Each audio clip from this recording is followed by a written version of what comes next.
Sector से जुड़ी हुई दो कंपनियों के कल बाजार बंद होने के बाद नतीजे आए, पीआई इंडस्ट्रीज और आरती industries.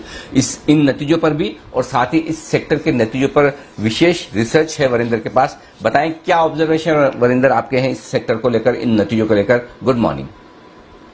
Good morning sir, good morning to everyone.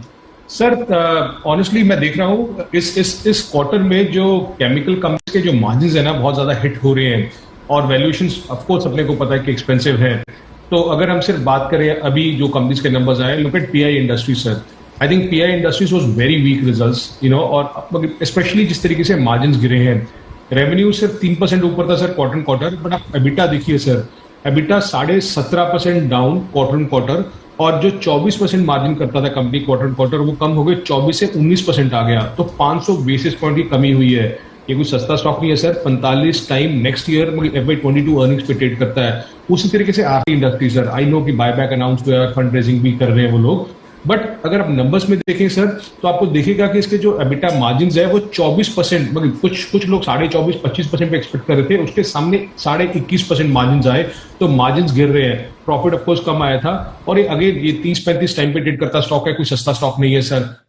उसी हिसाब से जैसे आपने बोला कि अगर हम केमिकल कंपनीज का सिर्फ नंबर देखें और ओवरऑल नंबर देखें तो आप किसी भी कंपनी का ले लीजिए सर। मैं अतुल की बात करता हूं। अतुल जो 26% मार्जिन करता था 3 क्वार्टर पहले, उसका मार्जिन कम हो गए 23% हो गया। टाटा केमिकल्स का तो मालूम है सर किस तरीके से स्टॉक गिरा था। Indigo paints, I will club it into chemicals, तो 25% से 17% हो गया है। Look at Rosari biotechs, 22% margin करता था सर ये 4 क्वार्टर पहले, 22% से इस बार 16% मार्जिन आया है। रैलिस की तो छोड़ो सर, वो 15-20% करता था, 4% मार्जिन इस बार आया है। आरती का मैंने आपको बता दिया।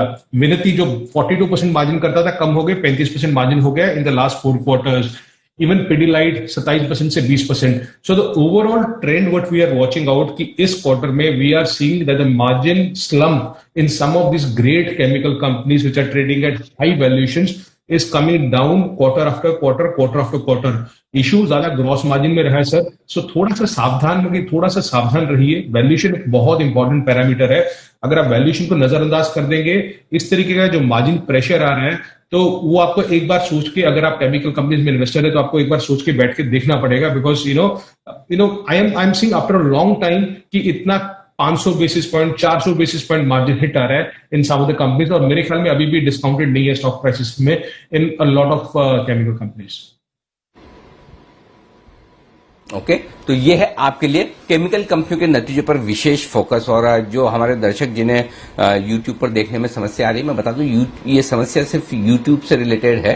तो यूट्यूब पर आमतौर पर कल और आज में कुछ दिक्कतें आती दिख रही, थोड़ी सी वहां पर जो स्ट्रीमिंग हो रही है वो डिले हो रही है या एकदम साफ नहीं हो पा रही। तो आपसे निवेदन है कि बाकी सारे जो मीडियम है, फेसबुक पर आप देख सकते हैं, ऐप पर आप देख सकते हैं, वेबसाइट पर आप देख सकते हैं। आपके सामने हम थोड़ी देर में सब आपके सामने वो ले आएंगे कि कौन कौन से और आपके पास विकल्प है जहां पर आप जी बिजनेस को लाइव देख सकते हैं। क्योंकि इस वक्त समस्या जो आ रही है वो यूट्यूब से रिलेटेड है। कृपया आप बार बार जाकर अपने इंटरनेट को चेक न करें, अपने सिस्टम को चेक न करें। आपका सिस्टम भी बराबर है, आपका इंटरनेट कनेक्शन भी बराबर ही होगा। जो समस्या है वो यूट्यूब पर स्ट्रीमिंग को लेकर है। आपके यहाँ कोई दिक्कत नहीं, तो निश्चिंत रहे, थोड़ी देर में आप यूट्यूब वाली भी समस्या जैसे दूर होगी हम आपके सामने रखेंगे। तब तक आप zbiz.com पर जाइए, हमारी वेबसाइट है, वहां पर आप लाइव देख सकते हैं। और वहां पर डिले भी नहीं है, क्योंकि कुछ लोग कह रहे हैं कि शायद थोड़ा 25-30 सेकंड डिले वाला मामला भी है।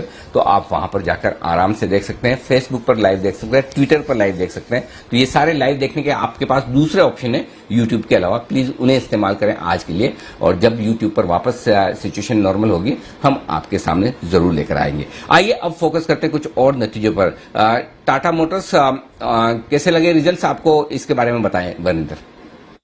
सर ऑनेस्टली टाटा मोटर्स में ना एक्साइटमेंट कंपनी से ज्यादा इन्वेस्टर्स एंड ट्रेडर्स को थी। तो रिजल्ट्स ठीक है, इनलाइन है, बट दो चीजें sir, because people were very bullish और पोजीशन आपको मालूम है बहुत बन चुकी है। तो एक तो गाइडेंस जो वीक आया, I think a lot of people never expected. So guidance is one thing which a lot of people will be surprised on a negative side. दूसरा सर, बहुत लोग बात कर रहे थे कि मैनेजमेंट इसमें will be doing some fund raising और मैनेजमेंट पैसा डालेगा, वो भी आया नहीं है। सो आई थिंक रिजल्ट्स पे इतना खराब नहीं था, but because of one of था सर वो पैट, इसलिए आपको इतना बड़ा लॉस दिख रहा है, बट मार्जिन उतने थे. But I think guidance is more important. We have that was cautious. Management ने क्लियरली बोला दैट फर्स्ट हाफ आउटलुक जो है वो जेएलआर और इंडिया का बिजनेस का, उसमें वो कॉशियस है. सो टाटा मोटर्स मेरे ख्याल में आज थोड़ा सा अच्छा दिन नहीं रहेगा इसके लिए. दूसरा सर, मैं टोरेंट फार्मा की बात कर लेता हूं जल्दी से. I think numbers were in line, कोई ज्यादा खास नहीं थे, थोड़े से वीक ही थे. रेवेन्यू फ्लैट था, एक्सपेक्टेड था कि 2% ग्रोथ आएगा. और FY22 में मार्जिन इसके मॉडरेट होंगे सर, बिकॉज मार्केटिंग एक्सपेंसेस बढ़ रही है, और जो भी कुछ होगा वो FY23 में होगा. सो नो तोड़फोड़ इन टोरेंट फार्मा. दो मिड कैप कंपनियां जिन्होंने मजबूत नतीजे पेश किए, उन पर अपनी राय दीजिए. ब्रिगेड एंटरप्राइजेस और साथ ही एस्ट्रल लिमिटेड, इन दोनों के रिजल्ट्स में क्या खास है? सर, जैसे मैं बोल रहा हूं कि केमिकल कंपनीज के नंबर्स और मार्जिन इस बार प्रेशर में आ रहे हैं, तो एक सेगमेंट जो मेरे हिसाब से नंबर्स अच्छे दिख रहा है वो है real estate, home building segment.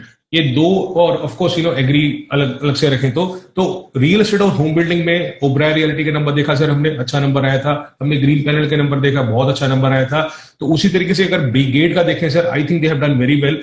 190 crore का EBITDA compare to 150 crore quarter quarter versus 135 crore YoY. But important क्या था sir, they have seen all time high pre sales in the residential business. Residential sales उसका 10% क्वार्टर क्वार्टर ऊपर था, और YoY तो 70% ऊपर था.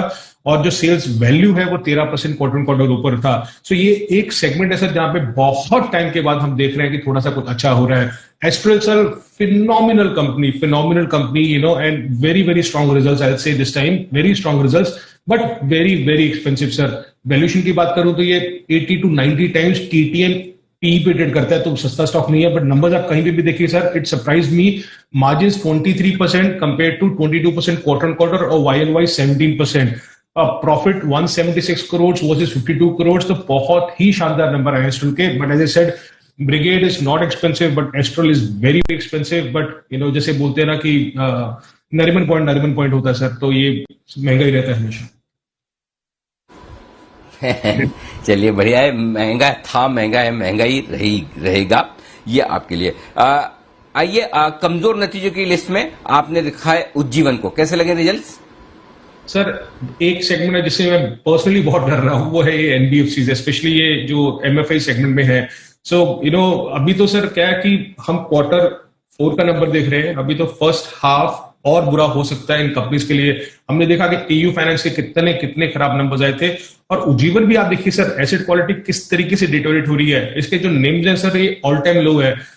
4.83 जो क्वार्टर क्वार्टर इसका GNPA था वो बढ़ के 7% हो गया है. जो NNPA था वो 2% से 3% हो गया है. और मेरे हिसाब से जो फर्स्ट हाफ डिसबर्समेंट था वो बहुत ज्यादा इंपैक्ट करेगा because of Covid second wave. I think this is one segment, specially this MFI, SME funding segment, NBFCs, जहां पे थोड़ा सा ध्यान देना चाहिए. But very weak set of numbers from Ujjivan. Okay, और सर कुछ कंपनीज है, तो ये है आपके लिए सारे नतीजों का विश्लेषण. जी. नहीं, मैं वैसे ही बोलूं सर, ये कुछ MNC कंपनीज भी हैं जिनका वॉल्यूम कम होता है, बट उनके नंबर्स कुछ खास नहीं आ रहे हैं sir. Again, people are doing that mark trade, buy at any price. पर थोड़ा सा उनमें भी थोड़ा सा ध्यान दीजिए. एबेट हुआ, GSK फार्मा हुआ, उनके नंबर्स मार्जिन सब नीचे ही थे सर, और वो भी वीक ही है. But again, as I always say, I don't know why people are so much excited to buy all these MNCs जब नंबर्स कुछ आ ही नहीं रहे उनके. ठीक बात है. तो यहां पर भी थोड़ी सावधानी रखने की जरूरत है. बहुत बहुत शुक्रिया वरिंदर, ये नतीजों का पूरा विश्लेषण हमारे दर्शकों को देने के लिए.